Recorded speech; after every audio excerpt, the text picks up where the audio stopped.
Welcome to the Touch MBA Admissions Podcast. Do you need help figuring out which schools to apply to or how to get into the world's top MBA programs? Hey, you're not alone. Join thousands of others on this podcast and on our site, touchmba.com, as they seek the admissions edge. And now, here's your host, Darren Joe.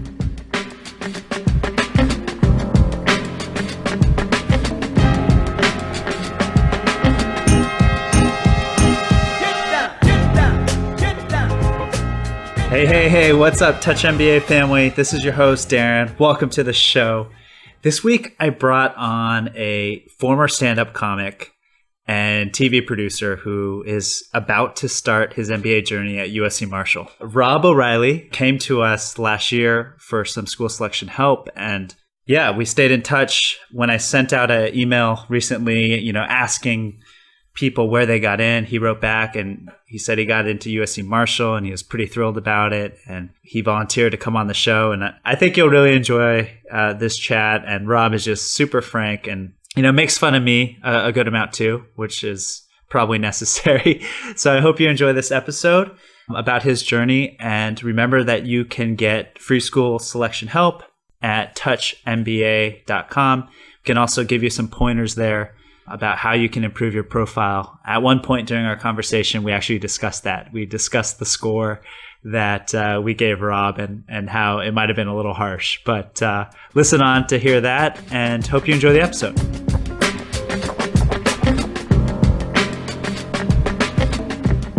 I haven't seen a candidate with this background ever come to Touch MBA for school selection help. And I'd like to introduce our next guest. I can't wait to learn from his experience.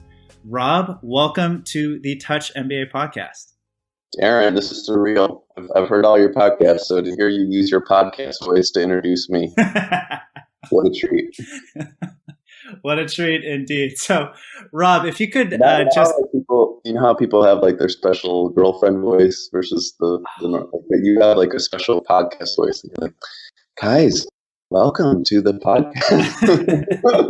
I mean, I know we were just talking for like 10 minutes before that, but is it really that different? It was definitely a change. Damn it. Because before the podcast started, you were like, hey, this is Darren, what are you doing? And then you're like, welcome to the podcast. And okay. There was a slight change, though. It definitely got a little softer, a little bit more NPR-ish. That's right. But I liked it. That's right. So, that's my goal. I want all of you guys to get into these awesome schools so that I can interview you and you can hear my real angry, bitter, mean voice like Rob just has done. But Rob, if you could give our listeners, your doc worker voice. my what? Your doc worker voice. Yes. I'm joking.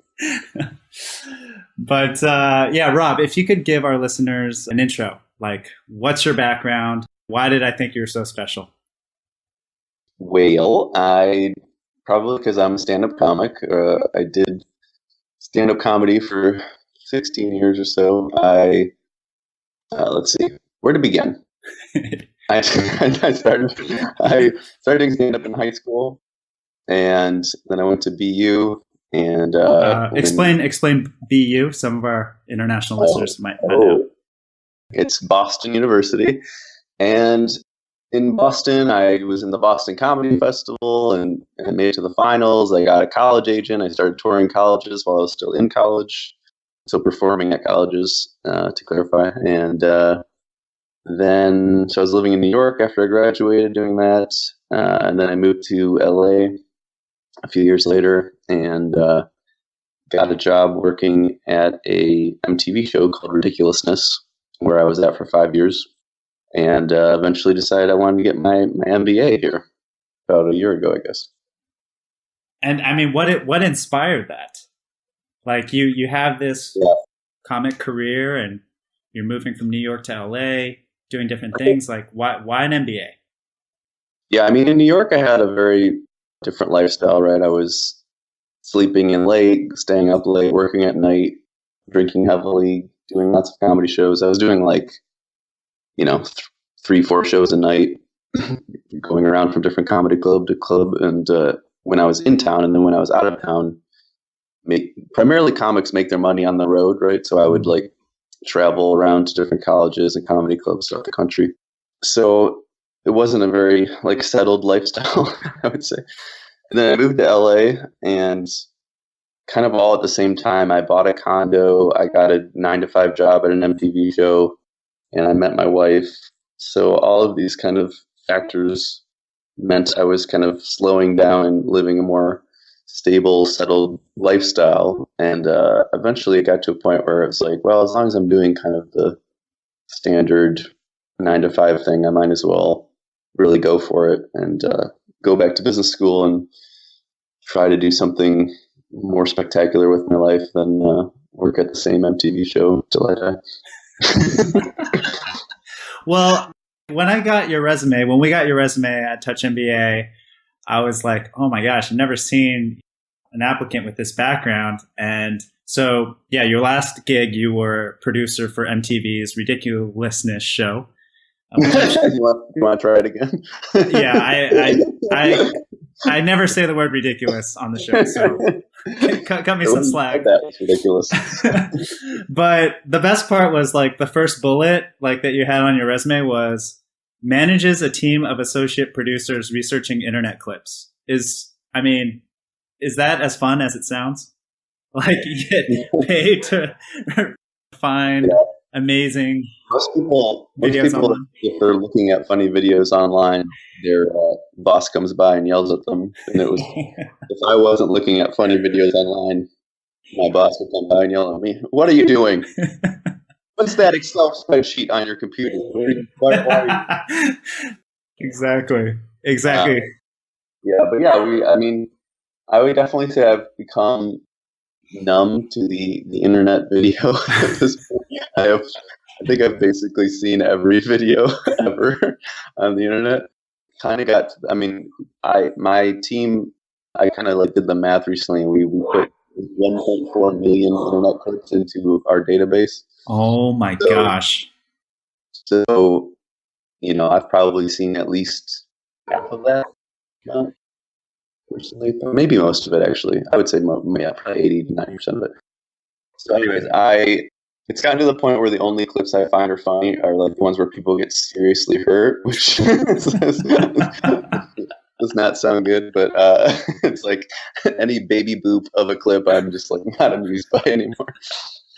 That's crazy, man. That's crazy. Millions of videos you've seen. So you kind of like skipped through your work experience really quick, but I hope you don't mind, but going through your CV, you've worked as a production assistant, you've worked as a staff writer for like Jimmy Fallon, you were a video producer, you were a producer, stand-up comic, not the traditional pre-MBA career path, right? So like what were your career goals and in terms of when you applied? What were you thinking of doing, and how did you give B schools like evidence that you could pivot into those types of careers? Right. Well, I decided, I honestly, I'm still not 100% sure what I want to do. Sure. But, from everything I heard, including your podcast, it was like you need to kind of make a very concrete story of what your plans were. I would say I'm still at a point where I have interest in eventually becoming an entrepreneur, and I know I want to work in entertainment in some way, possibly even video games. That part's kind of new, actually. That part comes from meeting other people at USC and talking to people and realizing that it's first of all, I'm aware that it's a very exciting, growing industry. And then in addition to that Marshall specifically has programs and clubs and stuff that are tailored specifically towards the video game industry. So it's a great school to do that at. But anyway, so I know I want to work in entertainment, but I don't know what function. But when I was applying, I said that I was pretty much sure that I wanted to do marketing, entertainment marketing. Yeah. And I chose marketing just because I thought it was the easiest connection to what I had done in the past, because I had made a lot of sketch videos and I've even made a lot of branded content for companies in the past. So like I've essentially marketing content provider. So it just seemed like an easy, and I produced a comedy show, which I had to promote. And Yeah. so it just seemed like marketing kind of would fall into the wheelhouse of what you'd expect from a former comedian to do. Truth of the matter is, I'm also very interested in more hard skills. I'm good with math, and I'm good with, I have good analytical abilities, and I'm interested in data analytics and stuff like that. But I didn't think that would make sense to someone who was selecting me for school. They're like, well, you've never done anything with that for 15 years. So, but I plan on joining the data analytics club and getting more into that in school. But I just wanted to have a consistent story for applying. And did you find that was necessary throughout the whole application process? Or did you feel like, for example, in your interviews, you could tell your interviewers what you told me? Like, not exactly sure, but, I'm kind of leaning towards this entertainment, entrepreneurship, gaming space, and I'm not sure which function. Like, did you ever answer that way, or were you much more concrete? In my interviews, I hadn't yet thought about the gaming thing, so that part never came up. That wasn't until I got into Marshall. But as far as, I guess I could have said it that way in interviews, but I did kind of just keep it the same way where I was, I thought marketing was the best. I guess I basically said I want to work in marketing right after school, and I want to eventually become an entrepreneur because I like creating my own things. Yeah. And I like creating my own opportunities. So, and that was, another thing is my essay question, my essay answers and everything got much better as I went in the process. I applied to 5 schools. I was originally going to do 6 actually, and then the last one I ended up just not sending in. I kind of think, okay, so let me back up. My wife works at USC. So a big part of this process was I get half tuition at USC in theory. So she was like, why don't you go? She knew I was really interested in business and reading all these books about business. She was like, why don't you get your MBA from USC? Yeah. That was always kind of my main target, was getting into USC. And she doesn't work in admissions, does she? No, she does not. Okay, that's good. That's good. A biology lab technician. Okay. So yeah, she has no pull in that sense. But it does help. I brought it up in my interview and stuff, and they do like, that idea that I'm already kind of part of the Trojan family and stuff. So it was, I think, a helping factor, but I don't think it, made the ultimate difference or anything. But so I knew I wanted to go to USC pretty much. So what happened was, but I was like, well, I'll apply to other schools. I want to just pigeonhole myself to one thing. And I'm glad I did, even though I was pretty sure I wasn't going to go to a different school, because USC actually has a pretty late deadline, and it was the last one I worked on. And by the time I did 4 others, like I said, my ability to fill out an essay and stuff was much better. And I applied to Kellogg as well, and one of their questions was like something about like name a time when you showed an entrepreneurial spirit, or it was something along those lines. And I wrote about this time that I had been rejected from, as an undergrad, I was rejected as a writer at these BU TV shows. They have their own TV channel. And then I just started my own show, which became like a #1 show on the channel. So basically, I really loved that essay. And then when I was applying to USC actually had a question where they said, you're an admissions person, make up a question and then answer it. So it was pretty open-ended. It was basically like, so I just literally just used the same question and answer from Kellogg, basically. I think I kind of reworded it so it wouldn't be obvious I had applied to Kellogg. So basically you're saying you did what every admissions director tells applicants not to do, which is to cut and paste essays from one application to another? Well, in this specific circumstance, it was literally make up a question. Yeah, so, that's totally fair game. Yeah, and I had sent my essays to friends and stuff for notes, and everyone agreed that it was my best essay. So it's awesome. And I wrote It actually got better by the time I got to USC too, because like for Kellogg, what Kellogg got was basically saying I created the show and I started my own opportunity. And then by the time I got to USC, the essay was I created the show and I got and here's how this applies to my future life. So it was kind of like taking it to the next step. Like I made the essay longer for them. So, anyways, but you never got any, like, I guess what I'm trying to get at is you never got any pushback from these business schools, like about your career goals, like seeing how valid and well researched they were in your case. Because I think we have a lot of non-traditional applicants, right, listening to the show, and that's a big part of that application for them. So what's the question? Is what it's like? Yeah, did you get any pushback on your career goals and answering that why MBA question, right? I don't feel like I ever got any pushback. If anything, the admissions people were very interested in my background and totally understood why I would want to get an MBA the more I explained it. And the thing is, I think going into the process, I was concerned that I was such an unconventional candidate. I think in my mind, when I first started, it was like, oh, MBAs are probably all people who did accounting or finance as an undergrad, or at least worked in those industries, etc. And the truth of the matter is that the vast majority of MBAs are not from quote unquote. It's almost like unconventional. They should switch it around. Non-traditional should be people who did accounting, because it's I'd say probably 70% of MBA students are from quote unquote non-traditional backgrounds. So yeah, it was not really that big a deal. It's cool. I mean, the thing is, realistically, it's like I had for 5 years I've been working a 9-to-5 job and making like $60,000 a year. So it makes sense that I'd want to get an MBA and double my income. Yeah, realistically. So I don't think it's that crazy. I think if I had just gone right, before this MTV job, if 5 years ago, if I had just gone right from a stand-up comic to saying, well, now I want to get an MBA, it would have probably seemed a little weirder. But the fact that I've had I've kept a steady job for 5 years, which shows I'm able to maintain a job, like a real job.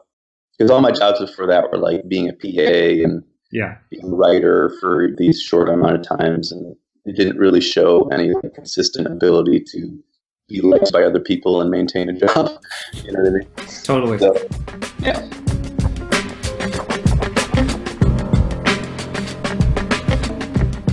And how much time did you put into the GMAT?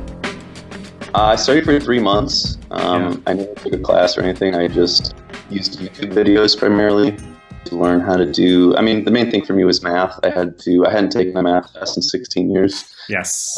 This is what I'm trying to get at.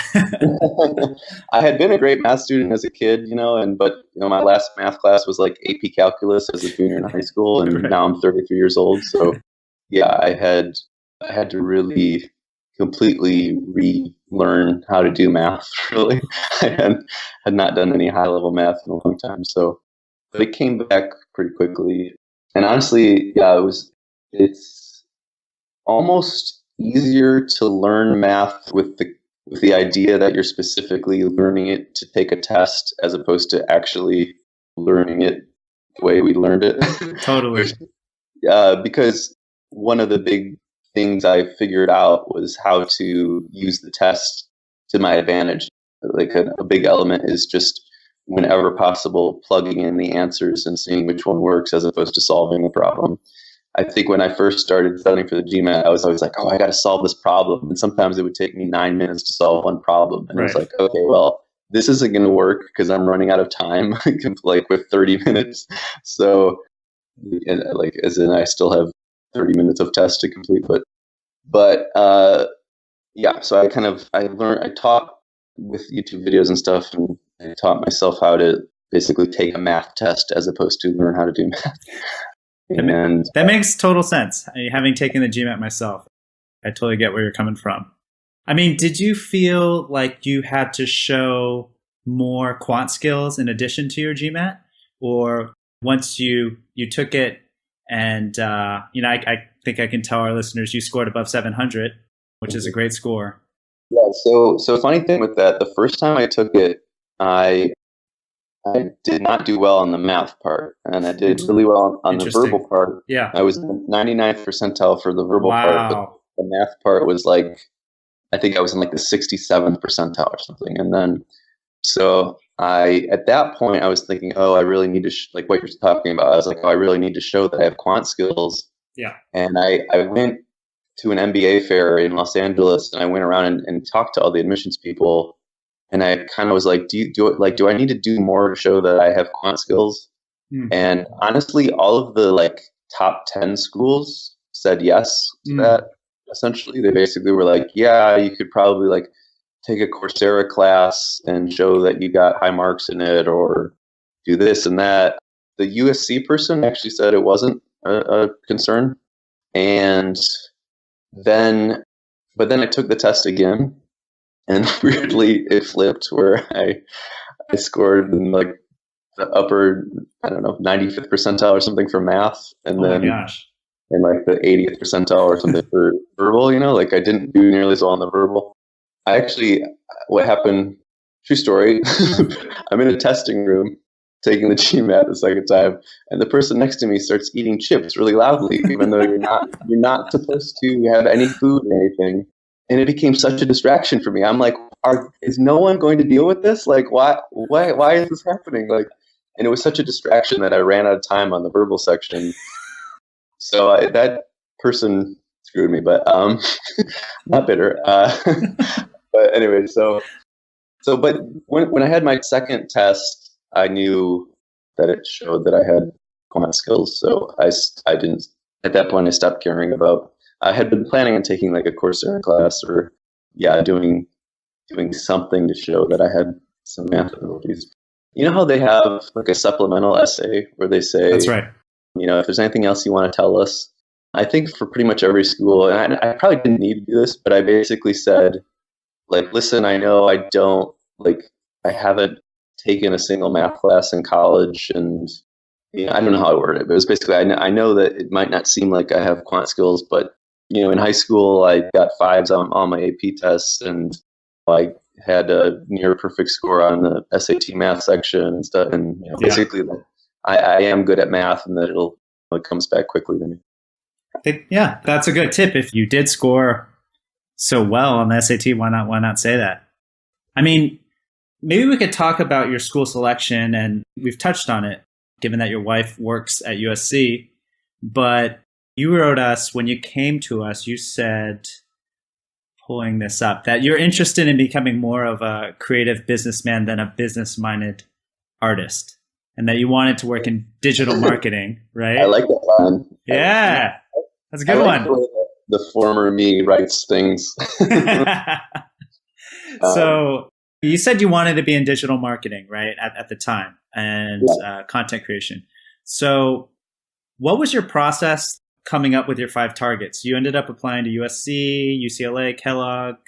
Was it Ross and Booth, or Ohio State? Ohio State, right? Ohio State Fisher, yeah. And Ohio State Fisher. Yeah. So I would say I pretty much had an idea that I wanted to go somewhere where the students were smart, and the school had a good reputation, but the students weren't elitist and weren't stuffy. Like, I wanted to go places where the students were known for like having a good sense of humor and being down to earth and being good team players, that kind of thing. I felt like as an undergrad, I often met people who went to Ivy League undergrads, and I never felt like I could have a conversation with them. I just always felt like those people had kind of a stuffy attitude, and I don't know, that might not sound right, but I just didn't feel like they had like a good sense of humor, and they like were the type of person I'd want to hang out with. So I just felt like the top schools, first of all, were going to be like that anyways. And frankly, I wouldn't have gotten into them in hindsight, but that was you never know. You never know. Yeah. But so I found, and I ended up almost applying to Duke as well, which I thought was similar. So like Duke, Michigan, USC certainly are, I think, known for the kind of students I'm describing. We're down to earth, collaborative. And then I applied to OSU primarily, I guess, because I'm from Ohio State. Yeah. I'm from the state of Ohio, and it's got I'm connected to it through my whole life by being a huge OSU fan, and they have a really interesting program. It's flash. Once I got into both USC and Ohio State gave me scholarship money on top of the fact that their tuition was really low for me because they have the Ohio Forever, it's called the Forever Buckeye program. So if you went to high school in Ohio, you're considered an in-state resident in terms of tuition. So it would have been nearly free for me to go to Ohio State, and that was very, very, very tempting. And in addition, they have a really cool program where it's really small. It's only like 90 students per year, and it gives it a very personal touch. When I interviewed at every school that I applied to, and that was the only school where they already knew exactly who I was. They were like so interested in the fact that I had done stand-up comedy, and like they basically really made me feel special. I really loved the admissions people at Fisher. So I was very tempted. I think ultimately it came down to I already live in LA. My wife and I live here, and my wife didn't want to move, especially to a cold place like Ohio. If I hadn't been getting the half tuition at USC, I would have chosen Fisher because I could not afford the $120,000 that it cost at USC, or any school free. And most importantly, staying in LA, people say, basically go to a school in the region you want to work afterwards because you're going to build your network and everything. And I want to work in entertainment, which is in Los Angeles. And obviously USC is the ideal school for, working in entertainment and staying in this region and building my network here. But yeah, I was very impressed with Fisher though.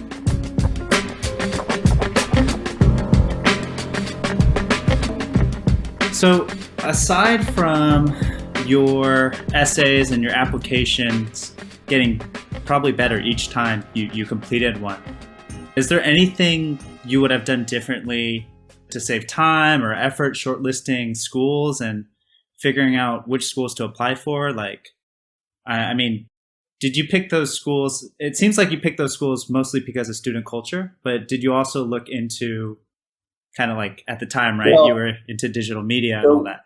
Yeah. So, I mean, I guess I should say it wasn't entirely student culture. It's also the fact that I'm from Ohio. And so I had some ideas of maybe moving back to that area of the country. So that's like why Michigan and Ohio State and even Kellogg would be in contention.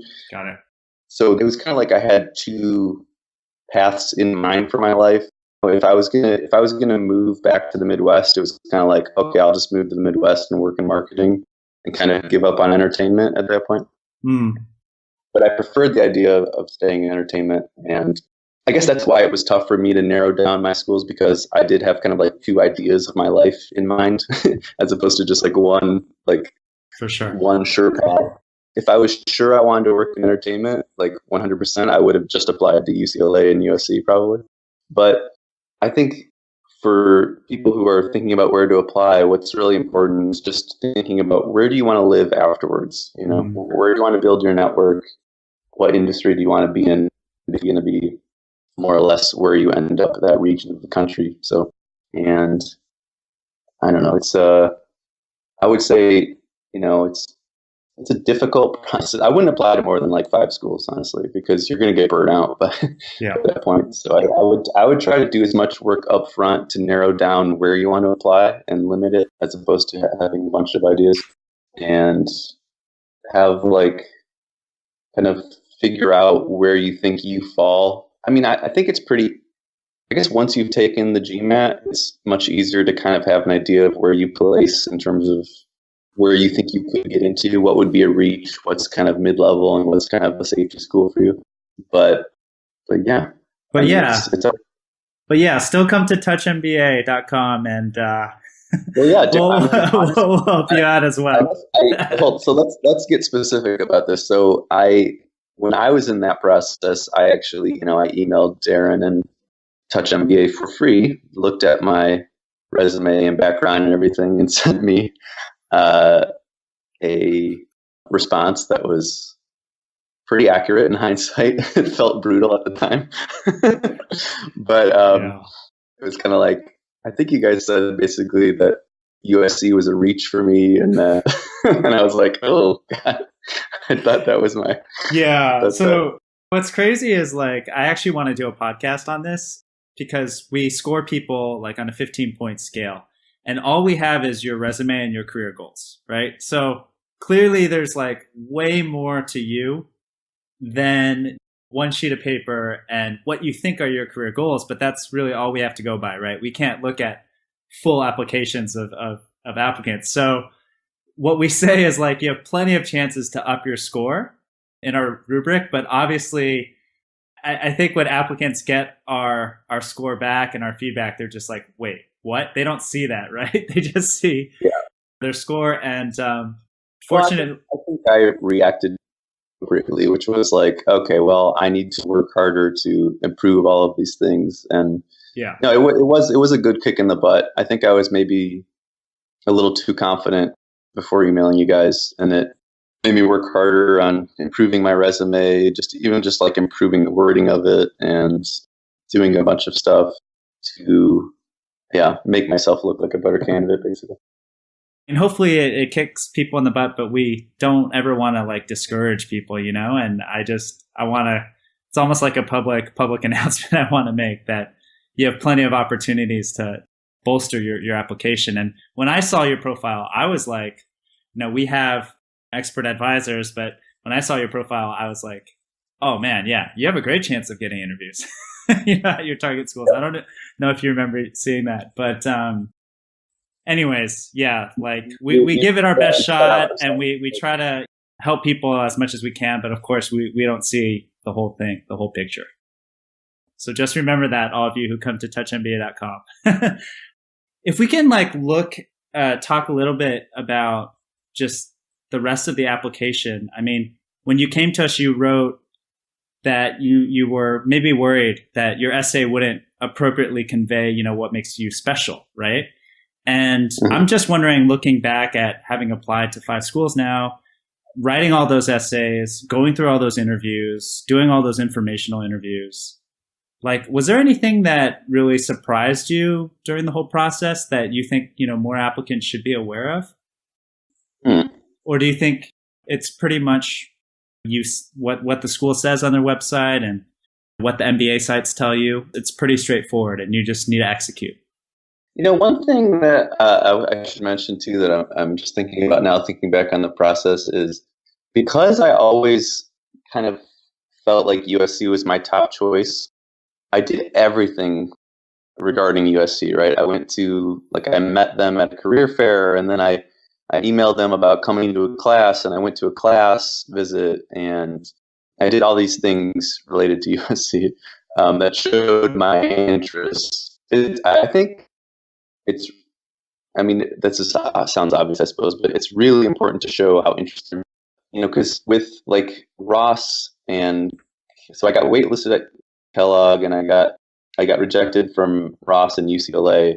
With Ross, they give you the option of you can fly to Michigan and interview there, or you can just interview someone in LA.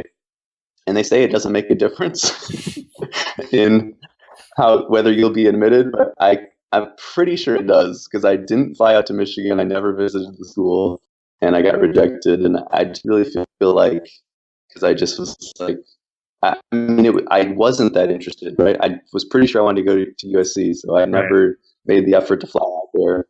And same with Kellogg. I didn't fly to Chicago. I just met with someone in LA for my interview. And with UCLA, a lot went wrong with my UCLA application. Oh no, what happened? Okay, so this is really weird, but here's a good tip. Here's a hot tip. Okay, Let's hear the hot tips. Yeah, hot tips. Here's a hot tip, guys. When you are applying when you're filling out your application, make sure you're using your primary email to start the application, because that's how they will always correspond with you, basically. Oh, And when I'm filling things out, I oftentimes, well, I think what happened in this specific case was I was filling out the application and I did one of those autofill things, right? yes. And it changed the email I had previously put in. I had put in my primary email, but then when I clicked on like an autofill for my address, it changed my email to my kind of junk email, the one I use for dumb stuff like spam and stuff, like my old email, basically. So an email I don't really check, right? So then I figured that out like a couple weeks later or something. I was like, oh, they have the wrong email for me. So I went in to my application, I changed my email to the correct email. However, when they sent out my interview email, it still went to my old email, even though I had changed it in their system. So I never saw the interview invite for like a month. And then finally UCLA called me and they were like, hey, do you want to interview? We sent you an email. So that didn't look good, right? That I'm this flake who doesn't answer his emails or something. So, but yeah, so that went wrong. And then I was going to go to a class visit with them and I got sick and decided to not go to it. And then I never rescheduled. But it was kind of the same thing, right? Where it was like, well, I was pretty sure I was going to go to USC anyways because of the half tuition, right? Yeah. So it's like, do I really care that much about UCLA? And I think that showed. And from what I heard about the difference between the two schools going into the process, because I'm sure there are, I would imagine that most people who apply to UCLA apply to USC as well, and vice versa, right? Because they're both great schools that are in Los Angeles and are close to entertainment. USC is more about kind of the network, and it's more about giving you specifically training you on how to get a job, right? It's like, here's how you get a job after school. And here's how we're going to like improve your resume and do all these things. And UCLA is a little more about the theory, right? More teaching you about business and more academically focused. And for me specifically, as a 33-year-old, I was like, I am going to school to get a great job. That is my goal. I don't really care that much about, yes, I want to learn more about business, but I've already been reading books about it and stuff. And to me, that's secondary to this idea that like, I want to get a great job after I graduate. So, yeah. Yeah. And that's totally, I think that's kind of like the unspoken truth of why so many people get MBAs. And so it's cool to hear it. We'll never know. I mean, schools will never say that you didn't visit our campus, or applicants who don't visit our campus are docked in some sense. But I think it comes back to what you're saying, like that if you are really interested, you'll probably do everything you can to try to at least like step foot on campus. And unfortunately, a lot of people listening to this show won't be able to do that. They live very far away from these schools, or they have certain life circumstances where they can't do that. But if you can, which I think is, to clarify, for an international student, it's probably more understandable, right? That you're not going to fly to Chicago or something. But as someone who's in America, I think it does show like you weren't even willing to fly 3 hours to come visit the school over there. I mean, I do think it all these things add up, and I do think like showing a lot of interest and getting to personally know the admissions person is going to make a huge difference, right? If in any way that you can like personally meet an admissions person and put a face to your application, that's going to go a long way. And I met with USC at career fair, like I said with Fisher. Like I flew out there, I met with them, and they knew who I was and everything. So it made a big difference, I think. Yeah. And I think it's like a cumulative process, right? Because you visit the campus, you step foot on it, and you just get that feeling, whether it's bad or good. You just get that feeling, and that if it's a good feeling, then you're going to be even more curious. You're going to want to meet more people. You're going to want to meet the admissions team. So I think they kind of build on each other as well. And like your application would probably be better because of that visit. But anyways, I guess, yeah. Anything else on the interview process that you found interesting or challenging that you didn't expect? Well, kind of similar to what I was saying about my essays, my interviewing abilities got much better as the process went on. My first interview was with Kellogg, and it wasn't very good. I didn't really. By the time I got to my fifth interview, which was with USC, I think, or actually, I think it was UCLA because of that whole delay thing. But by the time I got to my last couple interviews, it was like I already had these kind of like preset answers in my head for questions. I definitely would recommend going online. I did not do this before my first interview, which was a big mistake, but go online and just look up what are the most typical MBA interview questions. And you can even go to, I think it's clearadmit.com. They have Great site. a list of questions that are usually asked at that specific school in the interview. And go and figure out what the questions are likely to be and practice your answers and kind of come up with, I think too, kind of coming up with, you might want to just brainstorm like, what are the stories I want to tell? And then think, what questions would these possibly answer? Because I think I basically came up with like 3 stories that I thought were impressive about my life. And then for each of those stories, there were like 3 or 4 standard questions that they could answer, right? Yeah. So I kind of had this like game plan going into it, like, okay, if they ask this, this, or this, I'm going to answer with this story. If they ask this, this, or this, I'm going to answer with this story. So I think that was a good way to handle it. Yeah. Make sure, like I do want to say, make sure you actually answer the question, right? I mean, yeah. I think that's a great strategy, but sometimes like people are so wrapped up in their stories that they don't really answer the question. And that's like a huge no. Like, I mean, I just want to like highlight. Yeah, that. you have to kind of mold it. You have to, the way you transition into it. Yeah, you need to mold it to the specific question. Yeah, but I mean, if you can think on your feet at all.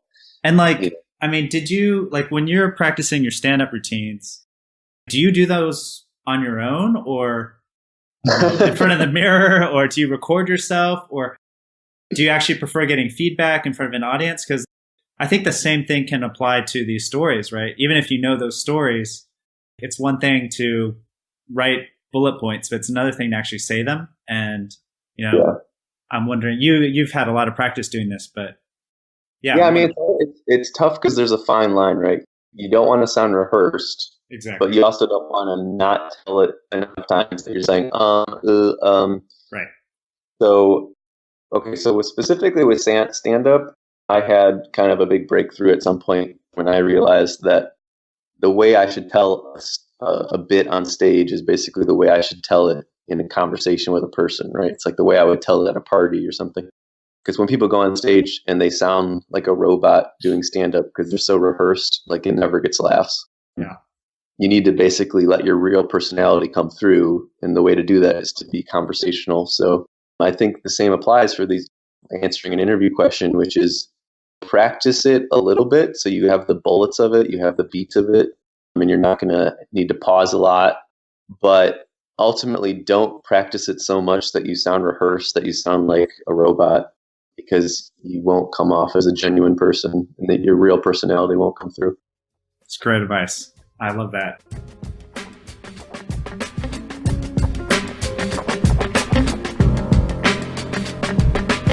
How can we follow you? Because, well, I know you have like a lot of videos online from your stand-up career, but I also know you have a couple podcasts. So, like, how can our listeners follow you during business school and know what you're doing? Well, I'm on Twitter, Rob. Everything's pretty much my name, so it's ROBOREILLY at Rob O'Reilly for Twitter. Cool. And honestly, if you just Google my name, Rob O'Reilly, pretty much most of this stuff's going to come up. That's so arrogant, man. There's not there's probably 50 other Rob O'Reillys who are like he has no right to say that. I used to have a business card, and it was literally just my name, and then it said Google that shit. But nice. That's awesome. You'll find my videos.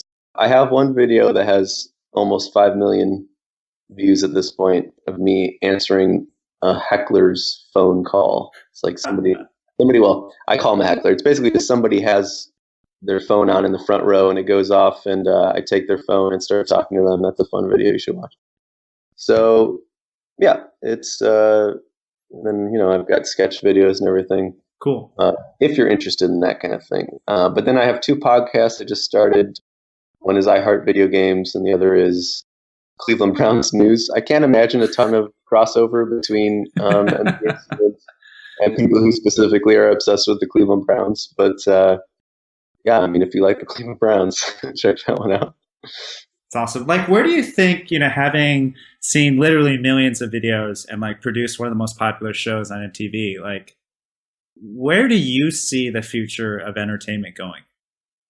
I mean, it's all about content. It's just about creating content, and then I think everything is moving towards a model of subscription because that's what seems to be the best business model. So even like video games, I think like Nintendo and EA, instead of buying a video game, you're going to get to a point where you are just subscribing to EA or subscribing to Nintendo, and then you get to play all of their video games as they come out by playing. You're paying some sort of monthly subscription fee.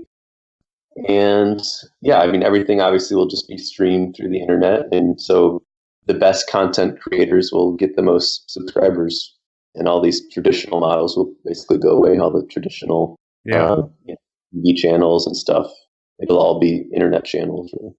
It's interesting, like, because I feel like each of the platforms are so different, though. Like, I totally agree with you. Like, the content has to stand out, but the content has to be really tailored for the platform too, in my opinion. Mm-hmm. And it's like figuring that out. I'm sure I haven't been following MTV at all, but I'm sure there's been many strategy discussions about, where should their content be, which platforms make the most sense. God, it's just giving me a headache just thinking about it. In theory, content is getting shorter and shorter because everybody wants stuff that like the young generations, they just watch like 2-minute clips on their phone all the time. So yeah, but I still think, like you're saying, I still think that there's always going to be a place for people who want to like sit down and watch a TV show or watch a movie, something that's long form. But it's a wonderful time to be a content creator, that's for sure, because there's just so many avenues for success at this point. I mean, that's when people who want to get into my former life, which is content creation. It's an amazing time to do it because there's no gatekeepers anymore, right? 50 years ago, if you wanted to be a stand-up comic, exactly, it's like you had to hope that the guy who books the Johnny Carson show thought you were funny, because if you didn't, you were never going to become famous. And nowadays, it's like there's literally no excuse for not. Well, there is an excuse. It's just that you're like, I think you have to have courage. I mean, not to like stand on my soapbox, but you have to just be kind of willing to put it out there, which is hard for a lot of people. It was hard for me, for sure, like getting this podcast up. It's just like, will anyone really even listen to this, So I think it takes you just have to do it. But that's hard for a lot of people. Yeah.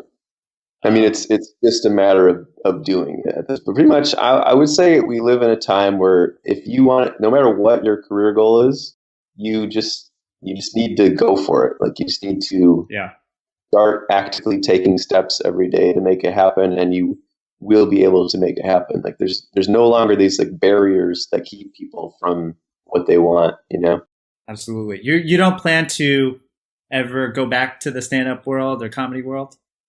I mean, I think it'll always be a part of my life in some way, and I think ideally I'll end up some sort of job that is, or starting a company that kind of fuses together my different interests in business and in comedy and stuff. But as far as like actively, I mean, it's a lot of work to be a stand-up comic. To really be successful, I mean, you have to write jokes during the day and then like go to comedy clubs every night and either get up on stage and work out your material and do like write hundreds of jokes just to find one that works.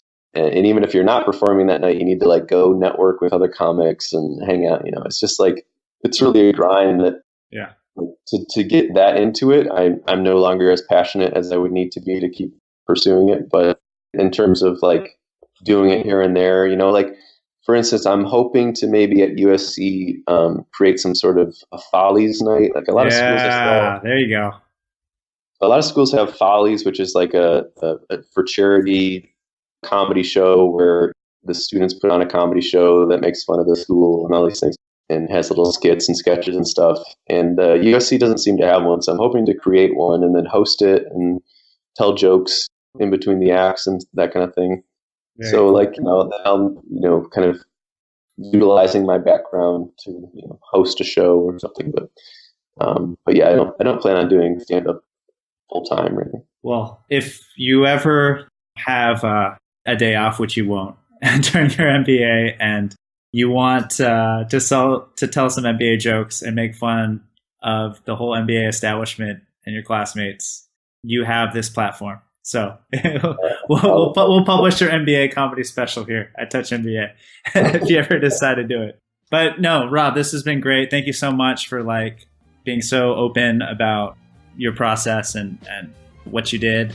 We really appreciate it, and I hope it inspires like some of our listeners to take the plunge as well, just no matter what their backgrounds are. Yeah, thank you for having me. This is really surreal. I've listened to like every episode, and honest about it, your show had a huge impact and influence on my process, especially like listening to Stephen Huber's episode about USC. So I really appreciate everything you do, Darren. So thank you so much for having me.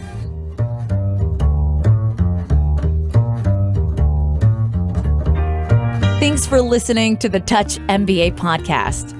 Don't be shy. We have a mailing list. Go to touchmba.com and get yourself signed up. And we'll keep you posted with the best tips and insider interviews on how to get into your number one school. You can also find us on Twitter and Facebook at Touch MBA. See you soon.